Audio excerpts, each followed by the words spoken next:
Hi. Political messiahs are rare to come by. For most cases, when they come, they may tackle and solve one problem, but never fail to create many more problems before they leave the political scene. Recently, a young man with one of the rarest demeanor emerged from a mask in the city of Accra, heralding the dawn of a new day. Not only has he got wild dreams, but he seems to have the means to make those dreams materialize. His name has become a household name all across the continent, not because he has told Africans that he has a plan, but that he has a vision. And according to him, Africa shall be transformed to an Eldorado if the young Africans use him as an anchor to build the future African dream. While some see him as a political messiah, which of course he professes he is, others think he's a charlatan. Today, we shall react on Nana Kwame Bediako's emergence from a mask. Is he a messiah or just a false prophet? You're welcome to Africans React. My name is Tigger King, and my co-host, as usual, is Paul Hookney.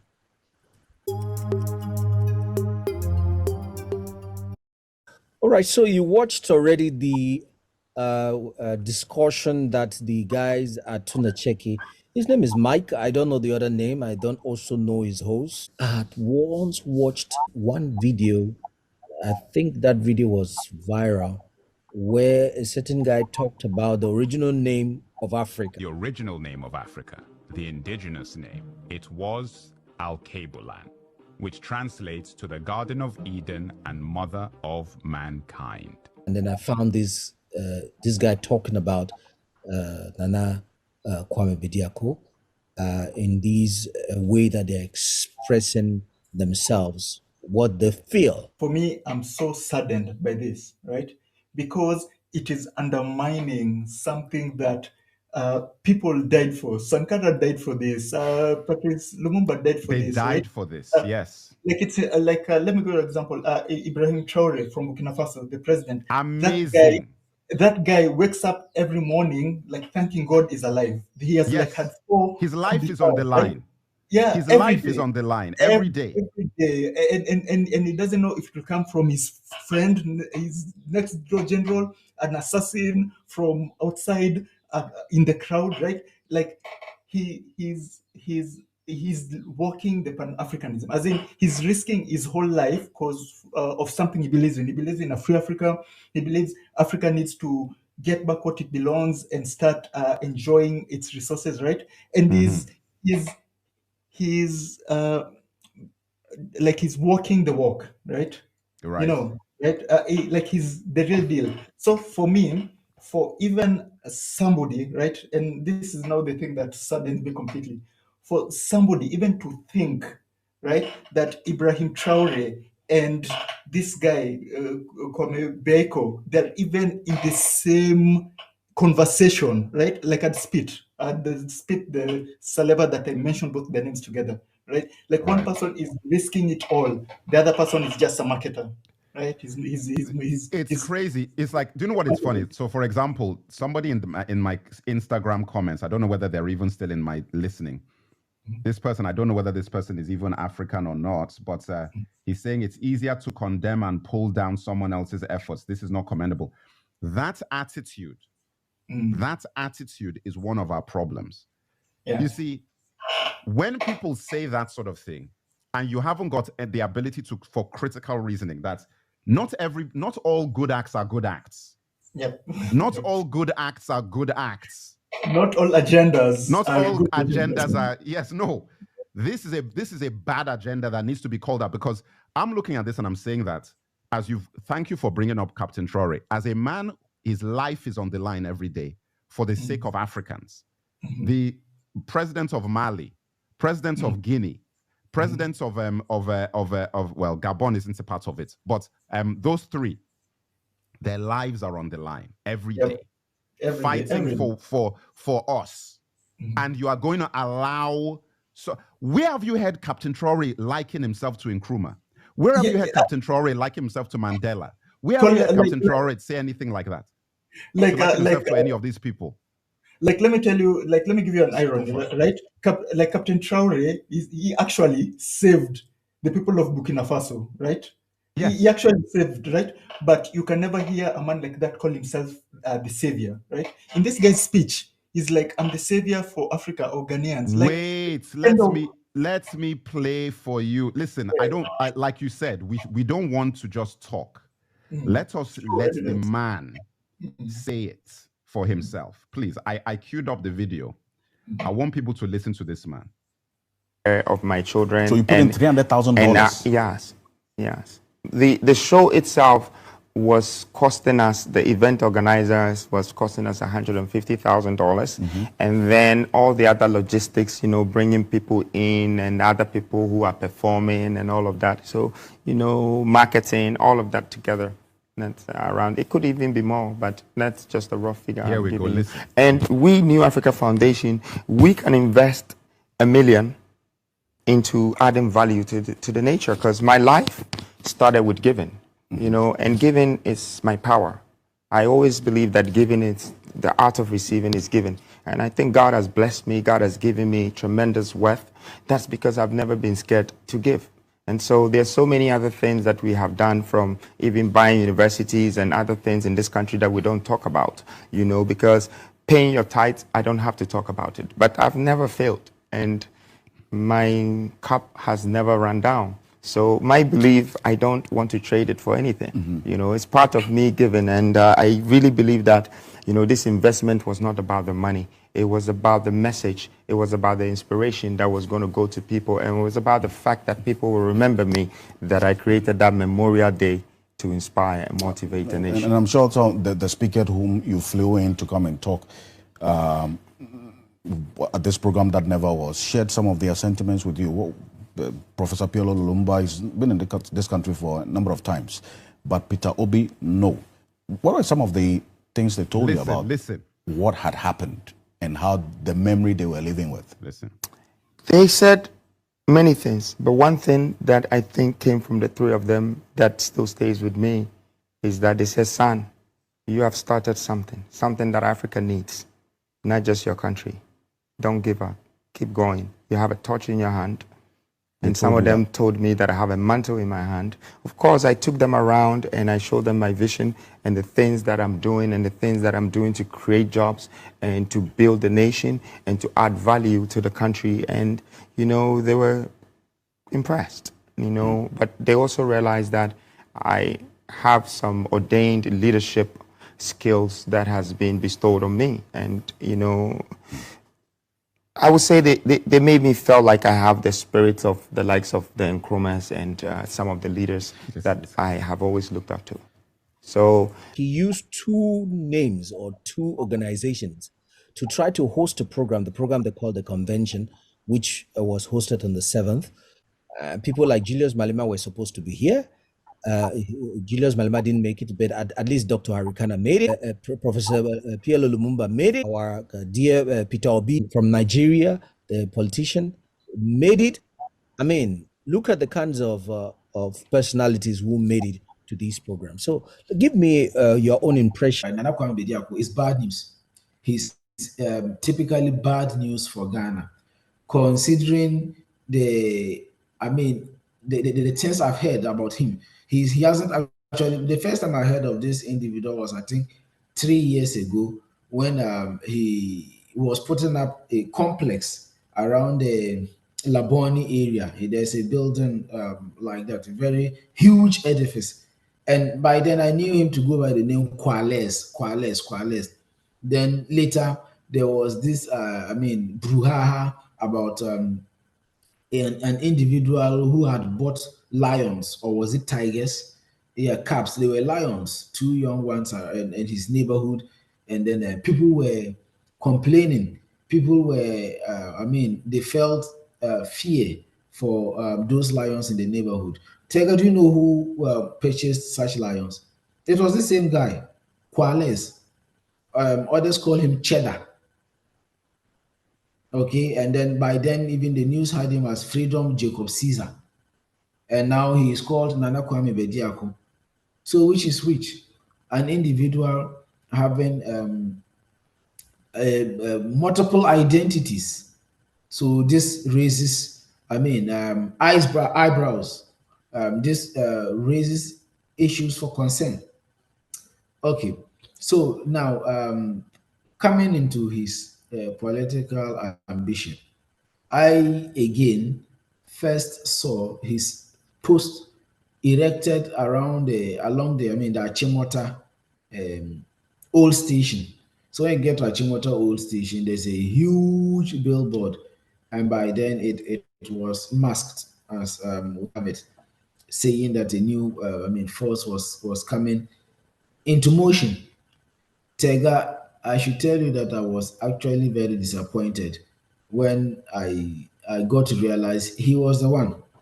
And he even trying to associate himself to relevant freedom fighters, to renowned Pan-Africanists is the problem for me. You see, none of these Pan-Africans behaved the way Cheddar or Freedom Jacob Caesar or Kwales or Nana Kwame Bediako are his popularly nomenclatured. None of them had that sync of behavior in them. So looking at Patrice Lumumba. Patrice Lumumba was even assassinated at age 35 or 6. Kwales is not a sort of individual that will put his life on the line. You see how he exhibits his wealth.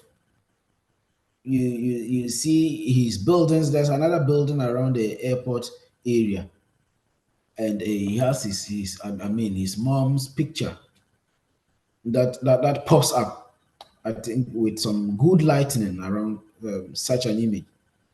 None of these Pan-Africans, Thomas Sankara, see how he also died at a very young age. None of them flaunted wealth. In fact, none of them spoke about wealth. So anyone, and this should go out clear to we the African youth, should you see anyone who comes to flaunt wealth, then you have to think twice about it. Because honestly, Tega, they genuine, let me use this term, wealthy people do not flaunt. Okay, the Jacob Bezos, Aliko Dangotes. You see, you will not see them come to exhibit their wealth or even trying to gain name in one way or the other for political ambitions, because the wealth has been made already. It speaks for itself. The name has been made. You know, I've always been an advocate of reputation. That Okay, so a good reputation. can we yeah, I can I get I think I understand what you're trying to say, but do you have any idea about the fact that he was using a different name to organize a convention, and then he wanted to like hijack the convention, which was typically a Pan-African program for Pan-Africanists, to make it now a new with a different a new organization now creeps in to steal the day, to steal the party. Mhm. So, Tega, my problem here is this individual has been able to hoodwink serious Pan-Africanists like PLO Lumumba, and then Julius Malema was even supposed to make it, but due to a reason or two, he wasn't able to come. If you've been able to deceive people like this in the first place, how are you going to run a government? You see, so the whole thing is based on deception. And now look at it, the way they even made. I tell you, the first time I saw his signpost, I was actually the first time I saw, and I didn't know the face behind it. I was actually impressed. I said, okay, if something like this is coming up, is good for us. Until it was unmasked, and then he was the one. So in the first place, deception.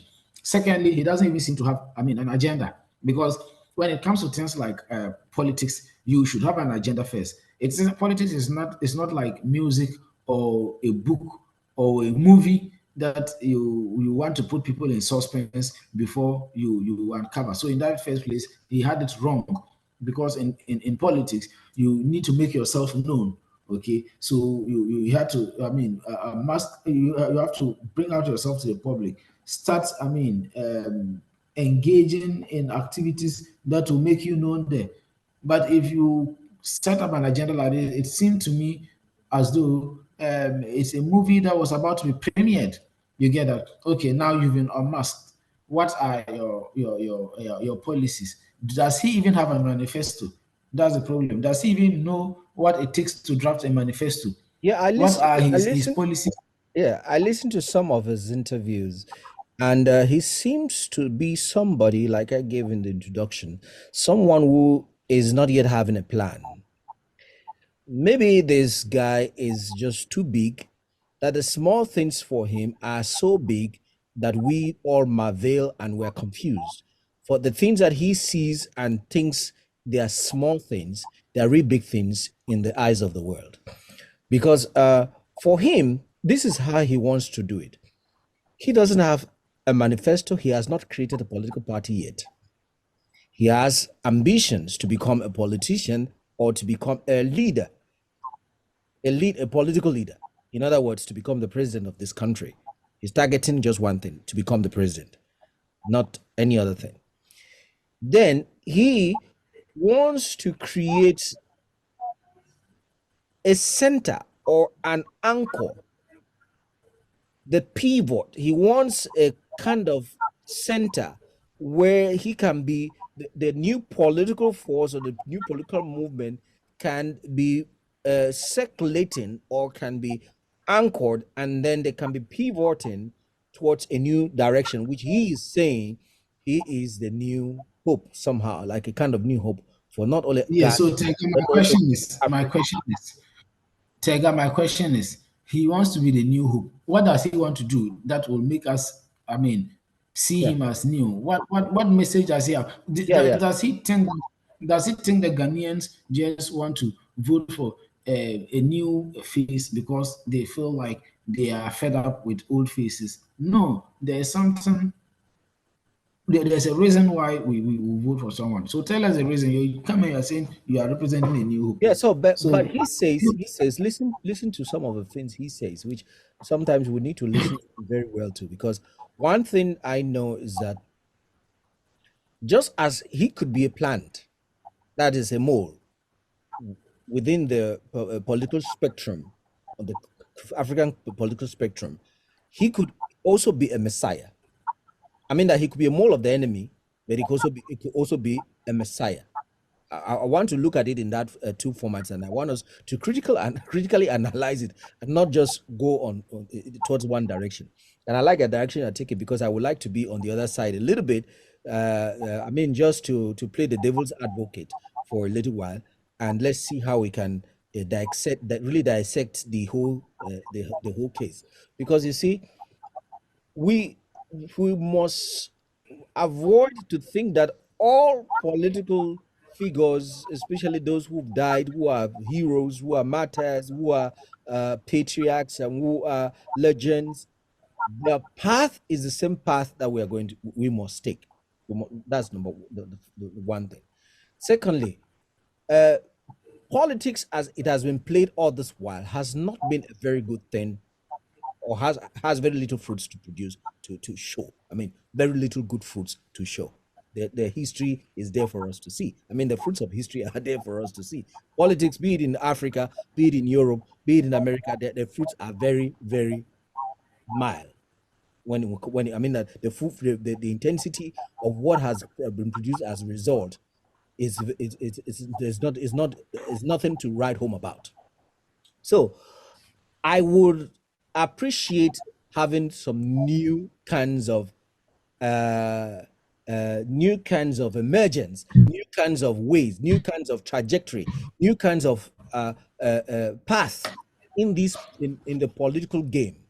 That's I like that kind of surprise, because sometimes, let me tell you, these are some of the surprises that displaces, or that would displace, the enemy. these kinds of emergence that somebody just come from the blue, pop, pop, pop, pop, pop, up. These are some of the surprises because the enemy has mastered the craft that holds the crafts that holds or that has built the old system, the system as we know it. So sometimes having a new person coming on board, like I'm saying that I'm trying to play the devil's advocate, having somebody like this coming on board and bringing a new force moving towards a new direction can displace and put a lot of people in a lot of or displace the enemy totally, because the enemy is taken aback. And that's exactly what we need at this point in time. Because look, it's just like you had the revolution that has taken place in these various African countries. These 3 African countries or 4 African countries that had coups without bloodshed. It's rare for us to have those kinds of coups. It used to happen, but it is rare. So what am I trying to say? I'm trying to say that just as we are trying to castigate, we're trying to persecute, we're trying to be on the right side of history. Let us be careful not to make the mistake and be on the wrong side of history. Because it's very possible that we could be on the wrong side of history without knowing. This guy, he started having money maybe a little younger.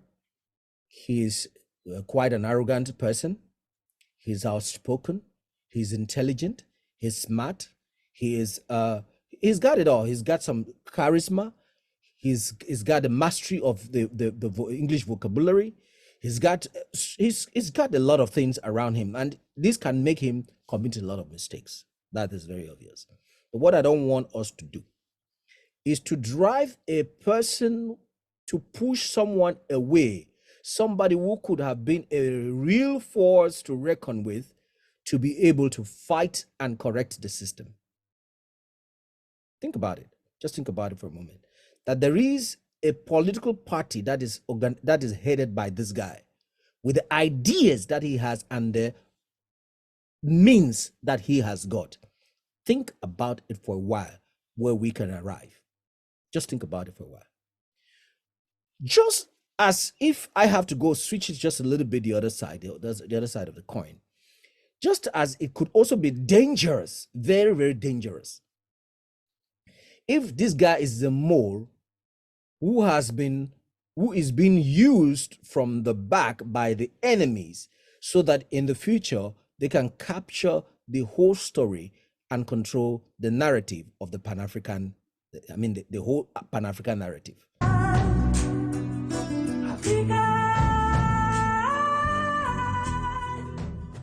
This guy will commit a lot of mistakes, but he will commit these mistakes in the political realm, and everybody does that. Everybody goes through that.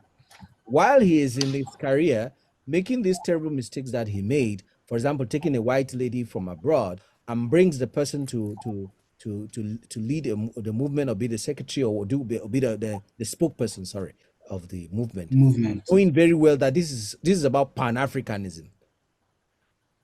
I mean, that's an unpardonable error, for a lot of people. But he says what he has noticed is that when he calls those who are outspoken, who are journalists and who are really Africans who could handle it, they don't want to come. They don't want to come forth, and he can't sit there and he can't just sit there and be sleeping on the laurels of his dream. He can't be lying on the laurels of his own dream. He has to wake up. Whoever is coming on board to work with, he will work with the person. Whoever comes up and he's qualified to work with, he can talk. The person can talk. He will put the person ahead to talk. So he gave this lady a shot, and this shot has really had a very big impact on the whole thing. I don't know whether this boomerang that had happened is going to help the guy to bounce back well, having given him a platform for the world to hear about him. Because whether you believe it or not, what he has done, we may think that it's all the consequences or say the results are all negative. We can think the results are all negative. we may not realize the impact that the guy has made in the minds of a lot of young people who dream, who believe, who want to have this kind of feeling and this kind of exhibition of wealth. What is the world all about now? Is it not that? Is it not what people want? Why do you see in movies and in clips, music clips, where people exhibiting wealth and exhibiting that kind of? Because the population, the younger generation, that's what they want. It could be that he has just studied the market because he's a marketer, or he's a person in the business arena. So he has studied the whole psyche, and he knows the kinds of people he's targeting. And you may be surprised that they go for an election and he wins. Why? Because he has simply studied the psyche of those who matter, the generation that ought to vote him. So he may be intentionally doing all what he's doing because he knows that he's going to create the whole hula baloo, or create the talk about stories. Because they generally asked him, do you think you have created any impact whatsoever? He said, but that is the impact that I've created that has made you to call me to be with you, to interview me. You get the point. Nobody will call you to interview you if you are not the person people want to hear about, So, and several television stations, nearly all the television stations invited this guy to talk with this guy, So somehow along the line, and I don't want us to kill our heroes, You have a young, dynamic person comes up.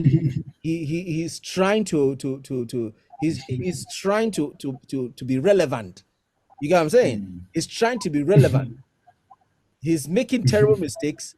Of course, just as we correct him and say these are mistakes, these are terrible mistakes, like the one of taking a spokesperson to be a white lady of no portfolio, and then also the fact that he doesn't even have a manifesto. But he says, listen to what he said. He said he doesn't have yet all those things, manifesto whatsoever. He wants the persons who are interested to come on board. They should anchor on the vision.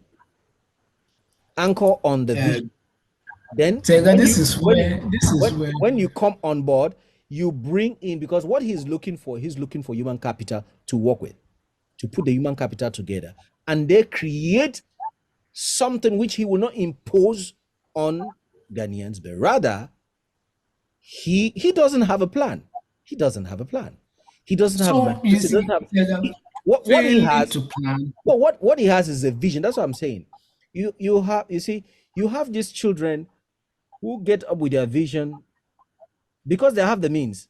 Pam, pam, pam, they've organized a big meeting, a big conference, taking ideas from all over, taking ideas from all over and putting together. And before you know it, the kinds of ideas that he will bring out from what he has done, this hysteria that he has created, the kinds of ideas that he will put down because of what he did, you'll be very surprised that they'll be better off than any manifesto that can be put down. Just think about it. He is going now. You will have a lot of people who want to work with him now because he has created all this aura around him. Then you can have that human capital that is looking for. You get what I'm saying? Then now they can come together and begin to put down things that are relevant for our time. Because what I know, and which is very true, is that most of our political manifestos are not relevant in this present time. Many leaders, who, especially those old folks, they don't get it. They don't get it. They are still inside this way of thinking, or the way politics used to be. We have to please our lords, those enemy lords. We have to make sure that they are comfortable with. The things have changed. A lot of things have changed. There are youth who are coming from the diaspora, who are coming to mix up with youth here. They have a different plan for Africa. They are looking at Africa in a different way, while we are here looking at Africans just the way we've been looking at it. And the world is completely changing. Things are completely changing. So that's why I'm saying that this guy, you may be very surprised that it is based on all these hysteria he created that is now going to settle and then he will bring out something that will reflect the Ghanaian community and the nation itself. It is very, very possible. I know that he is young, he will commit terrible mistakes, but that he can also learn from those mistakes. You get what I'm saying? But what I don't want, I will keep repeating, trying to kill our heroes is a very, very dangerous thing. You know, my brother, it is not easy. It is not easy to build even a house. It's not easy.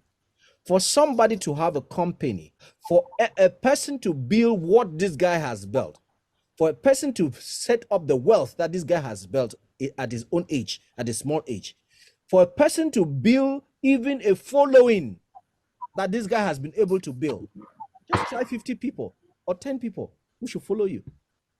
Then you will know that it takes not only intelligence, that it takes not only the fact that you have the means, but it also takes the grace of God.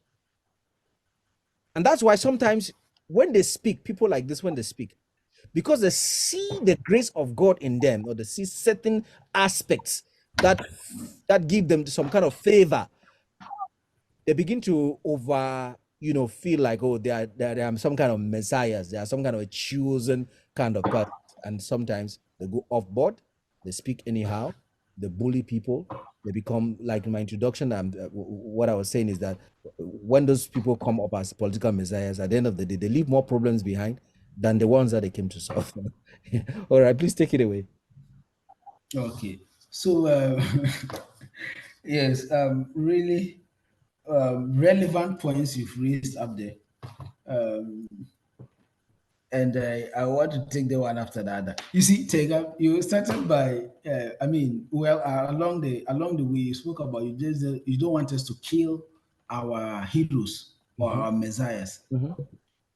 Because we could just Freedom Jacob Caesar should be mindful. That's Nana Kwame Bediako I'm talking about, because I've always referred to him as Freedom Jacob Caesar, based on the infamous act he did by bringing wild animals to his neighborhood, and it was all over the news. I tell you, then that was even sufficient, room enough to make him known to the world. Because at that time, when they asked this man, he said that he wanted to open Ghana to, the world. And when he had some of these things, people could come and then talk. I can research and pull down that interview. So what is wrong with You that? get that? So there's a whole lot wrong with that. In the first place, those animals are supposed to be left in the wild. The house where you have caged them is not where those animals belong. They are of God's creation or the universe, and they are supposed to belong to their natural habitat. You have brought them from wherever they are, not even into a zoo, because I'm not an advocate for zoos. And you've caged them in your house, and you even brought a trainer from South Africa or one of those countries to train those animals. So if you are an individual who has the love of your nation at heart, the monies you used in the first place to procure those cannibals, it wasn't an easy amount. Bringing them into the country, transporting them into the country was another. Employing a trainer who is not from the country, you're paying the trainer to do that is also another. Such money could have been donated to charity. Such money could have been added to government funds to undertake projects. And this would have made you, visible enough to the Ghanaian populace. I have not heard, or I'm yet to see, that this individual we are talking about has gone to engage himself in any act of benevolence, apart from the fact he goes around bragging about his wealth. Now, on the issue of we shouldn't kill our heroes and then messiahs and all those stuff, I started by saying he should be mindful that messiahs and heroes don't live long; they die early. So if you want to be a messiah or an hero, then you should be prepared for death. So let's take into account Jesus Christ, the first Messiah, Yeah, but that's very died negative. at, That's very negative. yes, Jesus Christ died at a very young age, Mhm. in his 30s. I think Kwale's Freedom Jacob Caesar should be around that age bracket. Okay, I spoke about Patrice Lumumba, also died around that age bracket. Thomas Sankara also died around that age bracket. So they were. I mean, leaders. So We are not saying that. you prefer that he should die. Sorry. You prefer that he should die. No. So this is not the point I'm trying to make. He should present himself as though someone who is willing to die for his country. Mhm. If he's able to present himself same, you see Che Guevara, you see Mosiah Marcus Garvey.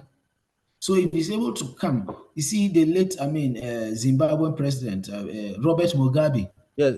You see Libyan president Muammar Gaddafi, So you Julius don't think Nyerere, that you don't Kenneth Kaunda. yes, you don't think I that don't. you don't think that what he did is also risky enough for him to be killed, for him to have his life, or that it was a risk that he took all of everything he did.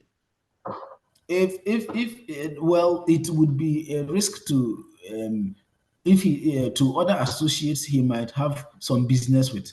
That Akaba, if it is to the Ghanaian populace, he is a joke. He's not serious. So no one would even waste his time. So Trying to. if that's their way of looking at it, that's why I'm saying that there's quite a dichotomy of the way people look at him. You have those persons who respect him for the fact that he has been able to create the wealth and the aura around him that he has, because it is not easy. You have to admit that it's not easy. It is not My easy. question now is, Tega, how did he even create the wealth in the first place? Yeah. You see, that is There's a and clear I've been story saying, about you it. say I have read accounts. They say he's a real estate giant, and then all those stuff. He started Well, selling I even clothes. He started selling clothes while he was in school, in college, abroad. He does not come from a poor family. He was even abroad. He started selling clothes bit by bit and bought his first car using the profits of that clothes. And then later on, he started selling spare parts, car parts, and then gradually built from there and built a home. And from there began building buildings. He could even have loans. People could give him loans. Banks could give him loans because he's a smart person. So I'm saying that it is very good that we are careful, but just look at your own life. I don't know about how your life, how you work. Just look at your own life, how you have also maybe struggled to make it in life. Then put yourself in the shoe of this guy, for example, that he also would try to make it in life and made it. You see, so while your pets are like chickens or dogs, his own dream, his own pets are bigger than that. There's nothing wrong about that. That his pet could be a lion or a tiger. What is wrong about that? What is wrong with that? For somebody, Tega, there's actually nothing wrong with that. Mhm, But if you want to bring yourself into the leadership role, mhm. you should know that some of these things have to be compromised, or you would have Yeah, to but sacrifice that some was of these. before. That was before. That was before. And he Okay. says that he has a vision for that. Maybe he didn't even have, but now he's having a clear vision for those animals. That he Tega, would there's like this a African situation. proverb. Mhm. Take it. There's this African proverb that goes this way: that a child who will grow to be a dwarf is spotted from birth, Mhm. or any child who would grow to be an albino.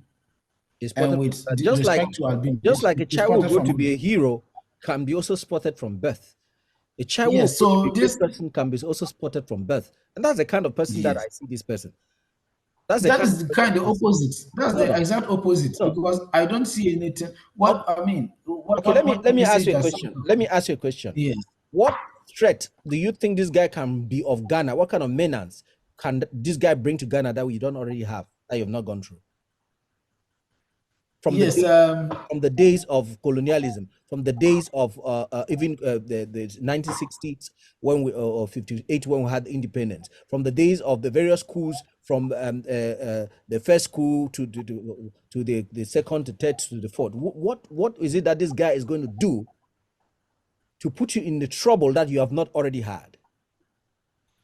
Yes, so he may not probably put us in the dilemma, I mean, a particular dilemma to talk of, I mean, aggressive dilemma or aggravated dilemma as in the past, but he is in the position to propagate a luxurious lifestyle to the youth, to make the youth think that life is all about amassing wealth, putting All up right, concrete buildings. yeah, so you see, this is actually the problem with us, the Africans. That's also a problem with us, the Africans, because let me tell you, you are only what you think. The secret of life is, first of all, you must have your mindset built based on what you want to dream, or what you have as a dream, or what you want to be. Once your mindset is set to have the things that you want to have, then those things will begin to come. If the mindset is not yet set and really stabilized, in other words, the secret of life goes with what? The thoughts, your words that come out of your mouth, and the actions that you take. If our words, our thoughts are that we will have to go through difficulties before we make it, then you will have to go through difficulties before you make it. We have friends who were in school. Their fathers were giving them cars to come to school, and you have people who say, "Oh, at a young age, you are giving them cars to go to school." Now, those friends whose fathers were giving them cars to go to school, they are having now big mansions and big cars, is also buying the cars for their children. The trend didn't change. Why? Because the child grew up already knowing that it is not possible to have a car. I mean, it's not impossible to have a car. And that car is nothing. Car is not a luxury. But the other ones who grew thinking car is a luxury. No, just check it. All of your friends who were in school with you, who had a kind of myopic way of thinking of how life should be, and everything must be, you must go through very hard, tough times. Oh, this is how we're trained, and this is, look at all of them. They have remained almost in the same position. Why? Because as a man thinketh, that's how he's going to become. The more we begin to teach our children from a younger age to know how to use money, to know how to make money, to get out of this mentality of life is so hard, it's so difficult, you must work too hard before you make money. The more we do this for our younger generation, the better for us, because we don't do it, but the Europeans and the Americans and the rest of the world are doing it. We don't tell the children that it's possible. We're telling them, no, you have to go through a very difficult times. Life is very difficult. Why? Why would life be just difficulty? Why? That a child cannot learn even during the period that he's rich, he's well to do inside the mistakes. He cannot learn within that spectrum of wealth and everything. No, you can learn. Poverty is not something that anyone should dream about or think about. But when we begin to tell people that no, you have not been able to make it, that is where did you get your money? How did you become rich so early and all of that? It must be 419, it must be this. I'm not saying that people should go into 419. That's not what I'm talking about. But that everyone should be trained to know that it is possible, and it is even possible to do it very fast. Yeah, so Tega, point well admitted. So you have let's assume, without admitting once again, that everything is genuine, and then we have to psych ourselves to know that it's always good to, if you work smart, you can make money than even working so hard. And that it's easy, everyone can make wealth. But now the problem here is, what are you channeling your wealth towards? If you say you want to channel your wealth towards charity, that is fair enough. It is your wealth. You are free to do whatever you want to do with it. if you want to channel your wealth towards promiscuous acts, going around, smoking, drinking, having ladies, and all those stuff, you are entitled to it once you don't break the laws. Now, if you also intend to channel your wealth towards politics, you are free to do so. Now, we all agree that he claims to want to channel his wealth towards politics. Mhm. But then when you look at the entire fabric of this personality, he has no room to play in politics. You get that? That's why we're saying, in as much as he's not the first person to come and say he wants to disrupt the status quo. No, not at all. There have been, lots of, young ones who have come on board No, in but Ghana. none of them made And the impact that he made. None of them made the oh, a lot. stirred up the There's atmosphere this. the way he stirred up the atmosphere. Oh, there's this. Young gentleman that disrupted the status quo. He would have even, turned the whole page around in Ghana's politics. I happen to have had the privilege to work with. I was actually one of his aides. He's called Marek Kofigan, a very, very intelligent Yeah, I gentleman. think You you get that? told me He about even came. Yes, he was even on all the stations and all that. He only got disqualified when EC, and I'm still very peeved with EC when it comes the Electoral Commission, when it comes to this, suspected as some of his forms, because there are a number of persons that are supposed to endorse your presidential nomination form across all districts in the country. Ask yourself if Freedom Jacob Caesar even has a representative in each of the districts in the country. And right now we are left with barely 10 months. there is no way this guy can become the president now because he doesn't have yet any following. He doesn't have anything to become a president. There are no people around him. That's not how you become the president. So looking at that and like I rightly said, I want to be a devil's advocate at least for the benefit of the fact that this is a young man. I don't want that kind of attitude that our forefathers had before. Every time they see some star coming up, we only want to bring him down. Let's give credit to this guy. At least in the business world where he excels well, or where which is his sector, he's excelling very well. Let's give him some credit. How many 40 years old boys or youth have been able to do what this guy has done? How many? Let's face it. Tega, there are lots of youth who might Yeah, not but how have many? done You what can he has count them. done, but You can count but them. there are a lot of youth. There are a lot of youth who have been able to create employment opportunities for others. Mhm. Yeah, Freedom Jacob Caesar might have acquired a lot of wealth, but what job opportunity has he created?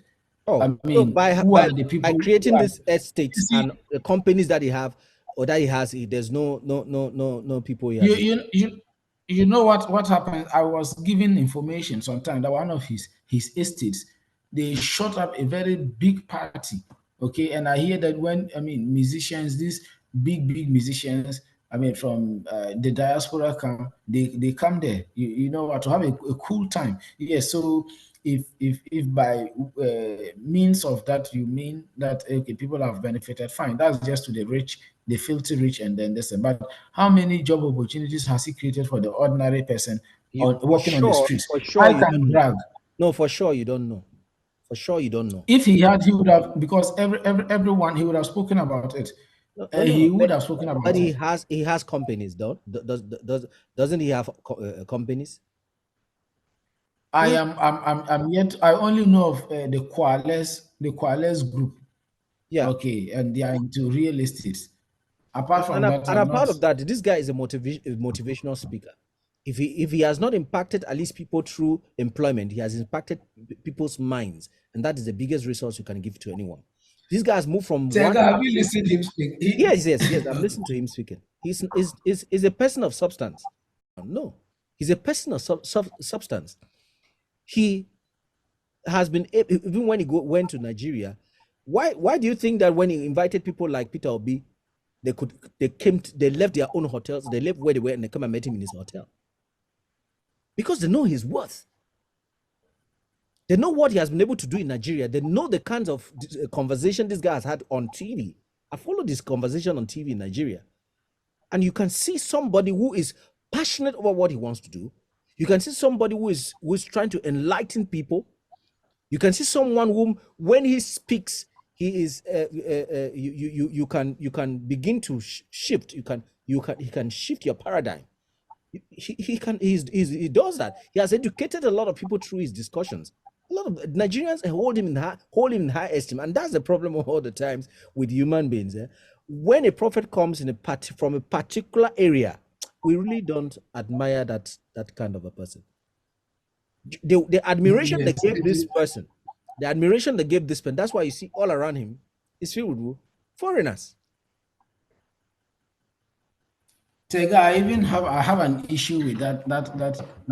Yeah, because look at how you will analyze a young man who is almost of your age, or maybe younger than you, who has been able to build wealth, employ people, put people on salaries, create a movement, a young man who is just almost of our ages, That's what I'm saying. If you want to know the worth of some of these kinds of people and the hard work and responsibility that they take to do some of these things, try and do it. Try and create a movement even of 50 people and see how many people come for, say, 5 years. It's not easy. I was asking a question. Think about this guy being a political leader in this country, or even on this continent, in a very short space. Just think about it, with his ideas that he has and the money he has to implement those ideas. Are we going to be moving towards a better? Are we going to be trajecting towards a better Africa or a worse, a bad Africa? No, it will be the opposite. It will be that we are moving towards something good, because he is a young person. He understands the dynamics of the modern politics. He understands the dynamics of the dichotomy of the geopolitical polarity. He understands many things that are going on around the world. He has traveled. He has a broader view of the world, and he knows exactly what to bring inside. He is not the charity type, and I wouldn't even want anybody to be. The charity type will go and be giving money for how long? Create what you are creating. Create the wealth that you are creating. Begin to build the estate. Let people have houses, not for free. For free, no? Definitely not for free. The aspect of trying to give free things to people should never be encouraged. Nowhere. Admitted. So, yes. So let's assume, without admitting once again, that yes, he doesn't want to be the charity type. He never intends being one. He should also be mindful, and we should also be mindful that it's not everyone that has the means that is capable of handling the means. What I'm trying to say, for instance, is he might have the wealth, but he doesn't have what it takes to be a leader. Because a leader, honestly, I don't see any charisma in this gentleman. Oh, I do see a lot of charisma. I do see a lot of charisma. But I also see the aspect of arrogance. There is this arrogance that is in him. Maybe he will learn. Politics is learned. You are not born politicians. Maybe he will learn. Maybe he will, with time, he will be humbled. Maybe with all what has taken place, is gathering information, gathering data, he is going to come up with a new posture. Maybe for the benefit of the fact that this is the first time he came up like that way, that is he wants to become a leader and things like that.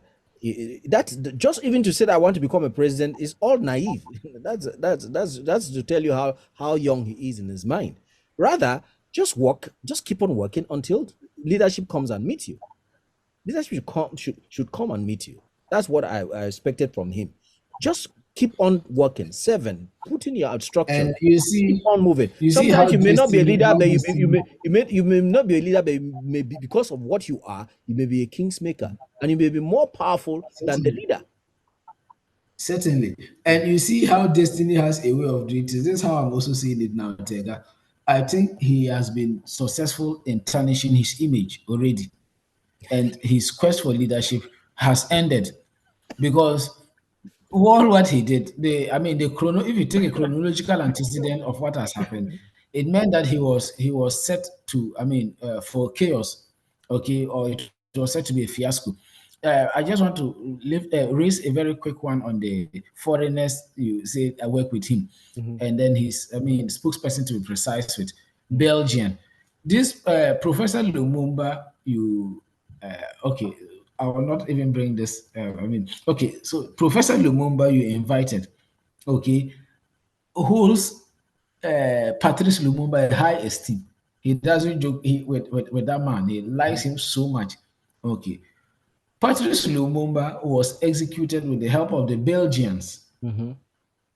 Right. Okay, they helped to assassinate him. After that, he was buried. He was, dug out again, and his body was cut into pieces, dissolved in sulfuric acid, Mm. and the rest burned. Okay, so Professor Lumumba also has his reservations on Belgium. Mhm. Okay, now you've gone to look for a Belgian who is not a Ghanaian citizen, Mhm. who again is an Instagrammer. A famous, Instagrammer, and that seeks to suggest she's in the way of the slave queen, Mhm. and she even has the impetus to come and then speak chaff. Mm. That is where the problem is. So you see that all these things were not put in place. This means that he has been destined to fail Yeah, when it comes to no, what I know is politics. that this guy owes an apology to the state and to the Ghanaian community, the Ghanaian people generally. Exactly, Yes, he owes an exactly, and apology he's not not exhibiting. only to Ghana but also to Africa. But think about it Yes, that he does that. Think about it that he does that. Humbly does that because he's learning. Because he committed a lot of errors. No matter what, you will not tell me that you didn't find one African person to be a spokesman. You won't tell me that. and he's saying that the other time he was also on an interview saying that people are not coming on board. Yes. How will people come on board when they don't even? You have gone to look for, a foreigner to be a spokesman. Even before this, you had masked yourself as if to Maybe put just people on that first. maybe just the idea of the foreigner coming around and being there as a white lady kept put many people away. But it could also be because we don't know. We're just speculating. We'll be coming back in a few minutes, so please stay put. We have more to discuss about Nana Kwame Bediako. It's caught in the crossfire.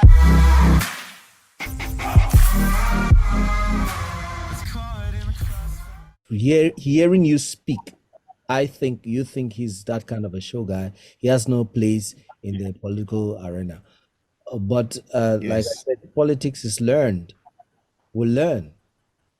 This is the biggest stride he had ever made inside the political world so far. So, and so you see, you are asking. with mistakes. He started with mistakes. He Yes, can learn. He can learn, and he can start. He can even start by supporting another political leader, and then based on that, he can become a figure that could be used, or that can be very useful.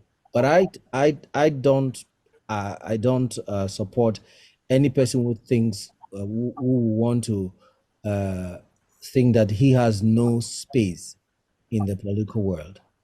No, it is wrong to think that way. Everybody has uh, has a space if you have passion for it, and if you have the means. He's got the passion and he's got the means. Let's see, after these horrible mistakes that he made, let's see if he's going to come back. That's when we'll know whether that's when we'll know whether he is qualified to be a leader, because I from don't. here. Unfortunately, I don't even see a comeback here, because you are asking why is he making the news? Mhm. He's making the news obviously for the wrong reasons. He's actually making the news for the wrong reasons. As I said earlier, this is just his bad news because um, what people were anticipating, myself, the billboard I saw at the Achimota old station, Tega, massive billboard, very nice, so anticipatory in character. and for things to turn out this way, and for people to put, you see, now Africans, we have evolved. We've evolved mentally. So before an African engages, I mean, the youthful African engages in acts of following another these days, they'll take a look at your, Right. your But let me ask reasoning. let me ask you a question. Which other political leader, which political leader would you follow or vote, or you want to be in power? Who is different? Who will do something different from what this guy is trying to do? Mark Kofi Ghana. Who is that political leader? I'm talking about the ones who are there right now, for example, who are going to be your president for the next 8 years or so. You know. Okay, so for now, because if you let's say that this guy came up now to become a leader. Let's say he became a leader. He came up now to become a leader, having made some of those mistakes and then he came up and apologized and tried to reconstruct and have a political party and then have some persons walking around him. Will you be thinking he placed a big huge poster making publicity of himself? He had a lions and he used some people or some very important personalities who are Pan-Africanists to try to launch his political party. And will that be a constructive debate, when it comes to building your nation? okay, so on the issue of who I would vote for, and I want to be emphatic on this. Yes, anyone else apart from Freedom Jacob Caesar, and then a few ones that were found themselves on the ballot box, in the likes of Equia Donko, and then the Ghana Union movement. So those are the people I will not vote for. But anyone else, I think they have an agenda. NDC has an agenda. Do you know why Africans may have to wait and be inside our dilemma for a very long time again? Because we have not learned. Because we have not learned that the typical politician cannot change anything for us. We have not yet learned that the typical politician, they have a handbook that they follow, and very little can change with these politicians. And that will need people who are not politicians, who come from outside to disrupt the status quo. We have not yet learned, we have not yet understood that aspect very well. The typical politicians are people who are all sellouts. Why? Because, of course, that's the reason why I'm also a little bit skeptic about this guy.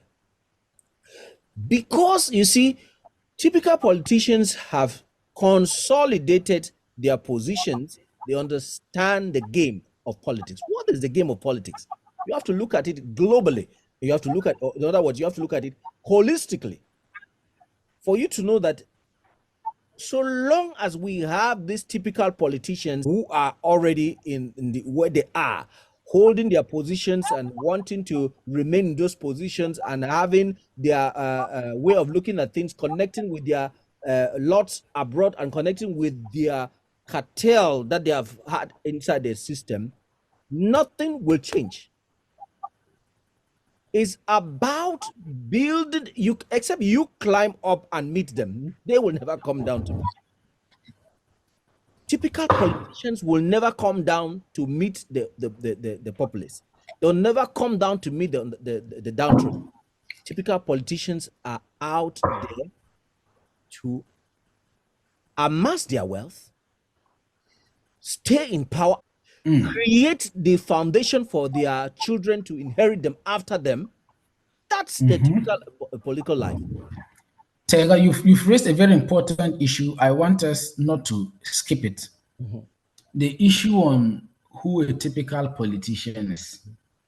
And a very interesting point you made, that in Africa, we always we look at a politician to be the one, like those who should be elected for, and then we don't admit people from the outside, maybe in order, maybe from Yes. the engineering, from the business to disrupt the Because he status does quo. not conform. This is the point I now want. This is the point I want us to get very clear, that and as Africans, we should even know in the first place that being a politician is not an occupation. It's not a profession.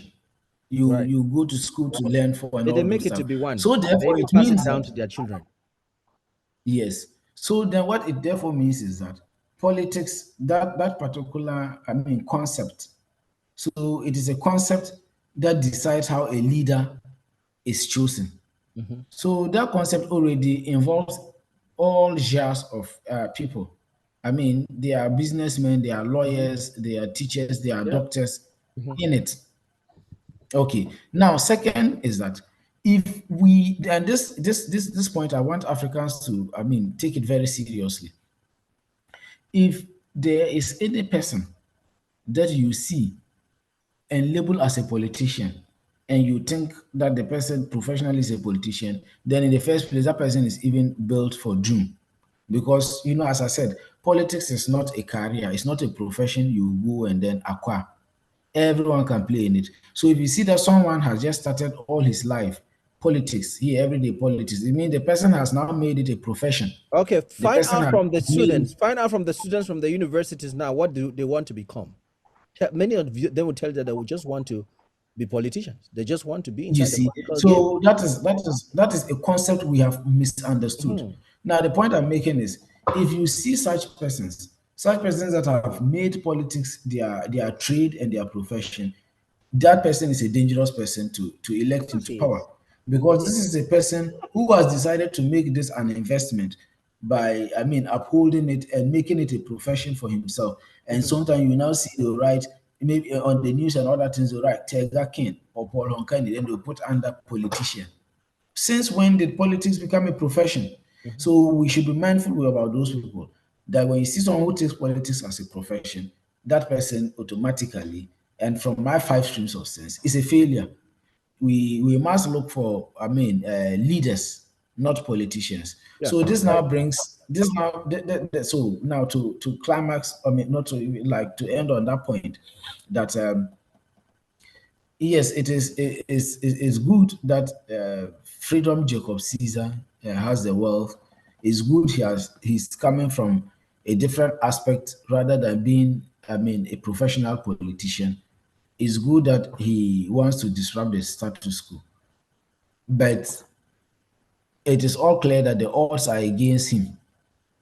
You get that? Me, you, Tega, you feel he has charisma. Me, I honestly do not see any iota of charisma in him. Yeah, maybe because of the way you look at him. You're looking at him based on I don't want to speak for in your place, but maybe the eye that you took to see him. I started listening to him uh, based on some interview I saw in Nigeria. Okay, so you gave him an ordinary eye. Okay, Yes, maybe an I'm ordinary trying eye. to Yeah, analyze. yeah. Yes, I'm I'm not probably analyzing him as a politician as such, okay. and in actual fact, he's not a Yeah. politician, and that's why you're looking at him that because you are looking at what a politician is, how a politician should look like, what a politician should say, how a politician should behave, and that's So I exactly am how you're looking at looking at him. how a leader.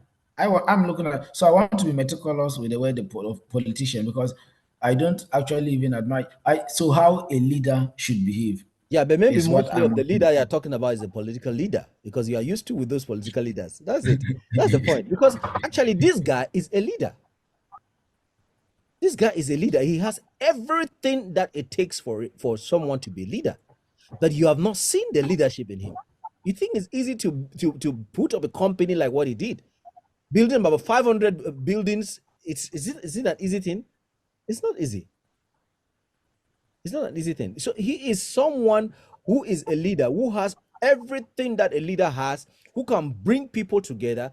If he cannot bring them by the word of his mouth, he will bring them with his money. And you need all those dynamics around you as a leader. You do need those dynamics. If you cannot pull people through the fact that you can convince them with your mouth, pull them with another thing. Let them come. Let them come and you tell them what you think. How did he manage to pull those big guys here? He had to use every means that he had. I'm not saying that he gave them money, but I mean that he had to. If he has to pay their flights, he has to do everything. He has to pay their hotels and all of that. So the money must play. And so when you've had somebody who has come up even to that level, I say it's not easy. Try it. I've tried it. I'm talking about what I've tried. It's not easy. So I admire the fact that he has been able to succeed, at least to some certain things in his own life. It's not an easy thing to do. It's not easy at all. So at the end of the day, he may make his mistakes, but I don't want to also believe that there's no way that he can correct his mistakes. I don't want to believe that. And the question I'm asking, what is it that Ghanaians are scared about this young man? What is it that this guy will come and do against Ghana that you are scared about this young guy? If there's anything at all that this guy is coming to bring to Ghana, he can come in with his stupidity. But if there's anything at all that he's bringing to Ghana, it is something that is going to be positive. Definitely. Because he's bringing his experience from outside. He's bringing his business experience. He's bringing his social capital and other capitals, putting them together to try to build a dream for the nation. If people accept it, fine. If they don't, okay. He goes on. After all, he has his businesses that he thinks that he has something to offer. That's what he thinks. He can bring this business experience that he has and bring it to manage a nation. How is a nation supposed to be managed? It's not only about politics. Tega, I think he doesn't think he can do it. He thinks people think he can do it. Because when you monitor his interviews, he says a lot about how people think he looks like this person and that or that person. How people think you are quick to look at some of those negative things that people have connoted him with, those mistakes, especially those mistakes that he made, those that flippancy. And he's consistent with them, Tega. He's been consistent with those mistakes. This is not an individual. I think he's a young man. He's a young man. He does not even know politics in the first place. So are we, myself and you, Tega. We are also young. But do you think if you are to enter politics right now, you talk like he has or behave like he is behaving? I don't know. I don't know. Maybe what you are saying, maybe some of the things we are saying now, right here now, they're all politically incorrect. You see, let me tell you something. It is better to speak out your mind and make mistakes than to have so many barriers that prevent you from speaking out your mind. Do you know why? Because for you to speak, you need to think. If there's a setup that already prevents you from trying to speak out clearly, that setup has already prevented you from thinking as well. And that's very dangerous for a society that is trying to grow. If the young people are given the vision of this guy, I mean, the young students, the young people in school right now, they are given the image of this guy, that this is what you are supposed to be like. Walk your path to be like this guy. This is a model. Think about how the young people, their brain will be revolutionized or their minds will be revolutionized. They should tell the young people of this age. They should tell the young people of this age that could be like the Nana Akufo-Addo, follow the model of Nana Akufo-Addo. No, this is somebody who is young, that the young people can identify with.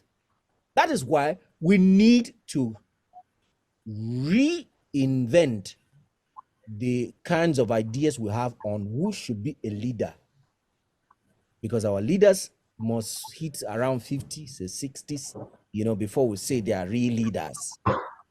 Leaders who are already going to the grave. That's the ones we really want, because we think they have so much experience, and so that experience is a huge capital that we can use. Of course, it is true, but it is not in all the cases. The truth of the matter is that the people who have been leading us up to now, the African nations, they are all old. What is the leadership that they are projecting to us? What is the leadership that they have presented to us and they have that has done any impact or created any impact? Since Nana Akufo-Addo came up as the leader of the nation, since Nana Akufo-Addo came up as the leader of Ghana, very little. Of course, there have been some. So there's another important point you've raised that I need us to also take into consideration. Otherwise, we would also skip it. Okay. You see, it is an acknowledged fact that the leaders in Africa are always old before you become a president. Mm-hmm. And this boils to the point you raised earlier, that you need certain things to be able to, amass a gathering. Mm-hmm. Okay, and one of which was money. He said if you have the money, once you have the gathering and the means, you can use. So you realize that in Africa or even globally, the wealthy, the rich are those who are advanced in age. Mm-hmm. It's just a few that have been able to, be so rich to the stage of the Jeff Bezos and co. But I'm talking of rich when it comes to presidential riches. Mm-hmm. So by the time so that is even globally, but coming to Africa, even the narrative is different. It's just a few that are able to attain that wealth. Yes. So by the time you even contest, you feel you are sufficient enough to gather people even with your money. By then you are advanced in age. So then, this is the point I'm making. We should take that altar of wealth out of our leadership course so that we don't even see money as a means to gather people. Because that is what this young man is doing, and he's now trying to feel.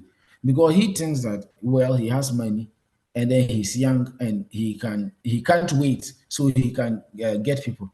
Mm-hmm. And that is the reason why what is informing his reasoning is what he has seen.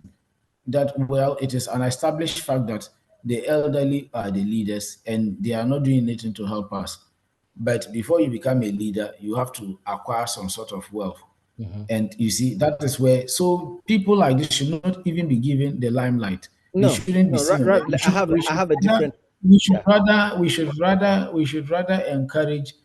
rather encourage leaders. That's mediocre. When we see leadership skills in them, without having a leader, we leave them. Because look, when you look at all the famous good leaders, none of them came up with wealth to start a cause. So, for example, you look at Patrice Lumumba, who we've been referring to. You said that already. You see, we should encourage meritocracy and avoid as much as possible mediocrity. Meritocracy means that whether you are 10 years old, if you're able to do that thing and do it well more than your elderly persons, you should be given the opportunity to do it. I don't mean that we should take a 10-year-old to become our leader. But what if he's a genius? What if he's a sent from above? What if he's a king? Our African traditions, for example, know and they understand very well that you are born a king because you are born a prince. So what if this kind of a person, for example, who emerges like that, that's the kind of aura, or that's the kind of mandate, or that's the kind of mission that he has. But because we don't have that kingship system, we are unable to recognize what God has given to us as Africans at a very critical time when we need to change the political trajectory that we have presently. We don't need this democracy that we have, this monetized multi-party democracy. And you rightly said he could feel that because the political atmosphere has been monetized already, I need to work hard to get the money. Maybe in his mind from childhood, in his dream, he knows that he's called to be a leader. But he knows that the whole system has been monetized. He must work hard to get the money and flash out the money because that's what he sees the elderly guys are doing. They buy people to vote them. So unfortunate for him, it's wrong timing because, as we said, Africans, we are evolving mentally. The way we think has changed. So we see at the time he was a kid, this is in his this dude is in his mid 30s.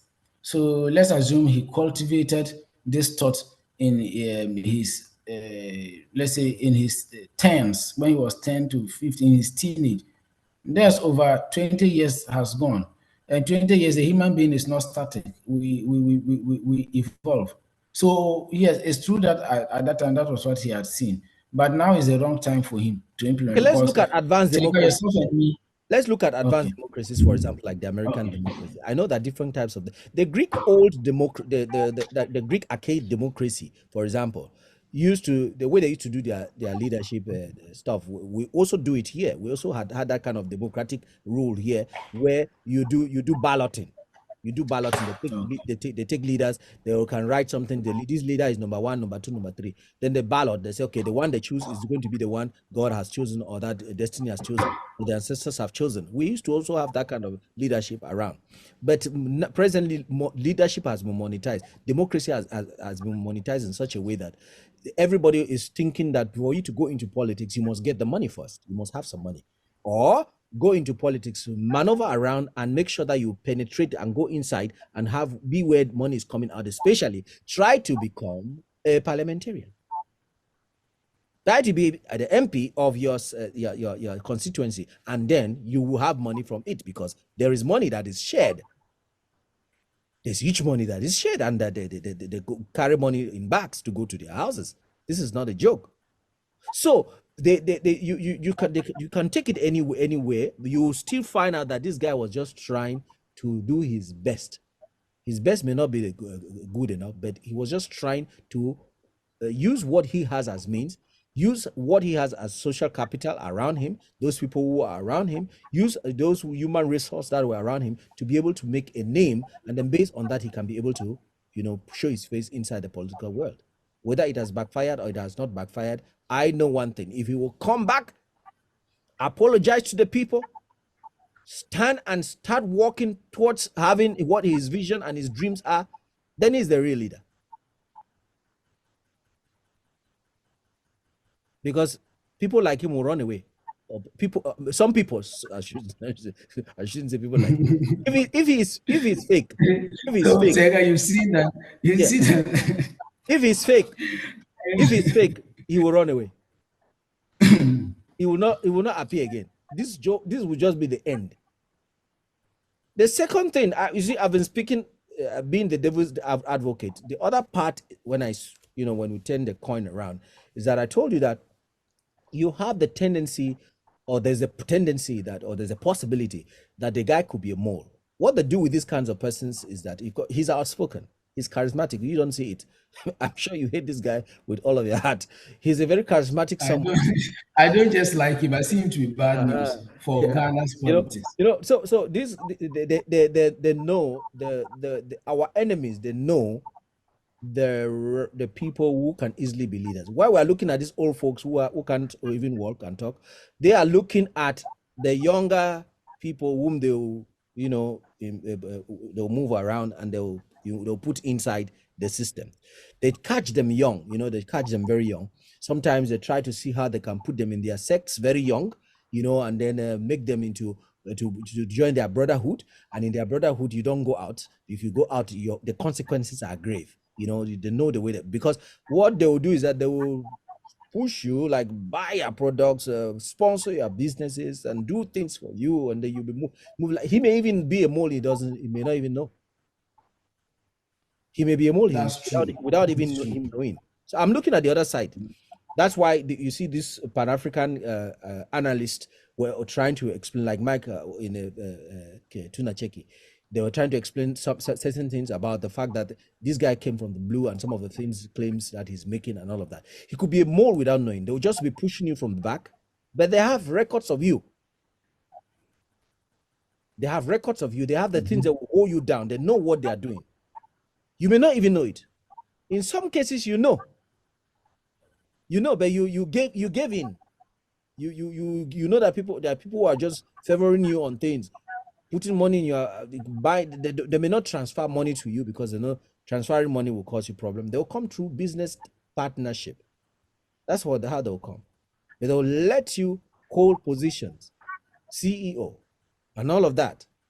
But they are monitoring everything of yours. If you need to look, that's why when we have these opportunities, let's speak so that our viewers and many of the Africans who can learn, let them learn.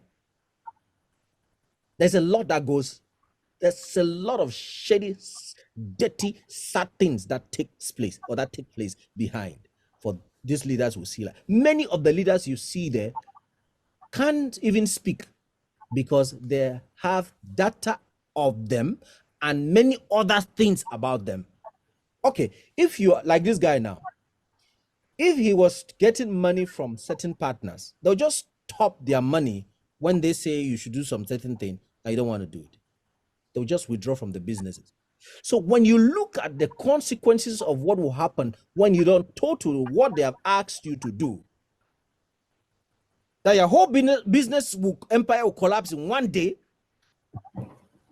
Yes, so you see, immediately you feel that way, you are threatened and you will want to abide by what they are saying. That's exactly certainly how this is. So they are proactive. They work, our enemies work in advance. They work with the younger persons whom they think are going to become leaders. They use them, they sponsor them, they find ways to put them inside, and push them to become those leaders. Before they even become leaders, they have already, like some of our leaders here who went to study in France and all that, they were taken long ago before they became leaders. So Tega, you see, I agreed. And now, in the first place, should we even, as serious Africans, deal with someone we are not sure of? Maybe whether it could be that he's coming for the right reasons, or it could be that he's also a puppet. So must we even, in the first place, try to consider someone like this by giving the person, airspace? And no, once we are sure that he is for the right reasons, then we can start going there for it. No, but the benefit of the doubt, we always give the benefit of the doubt because we don't know. These are all speculations. We don't know whether he's correct or he's not. If he's you don't know what he is, So all the speculations have to be put on the table, and studies must be made about him. Of course, we have to look all around him because he could just be somebody who is working for the enemy, and he himself may not even know it. It has not been easy to dissect exactly what Nana Kwame Bediako is, but at least we have tried our best to look at the aspect of him being the Messiah and also look at the aspect of being a false prophet. You have the opportunity now to judge by yourselves. See you next time.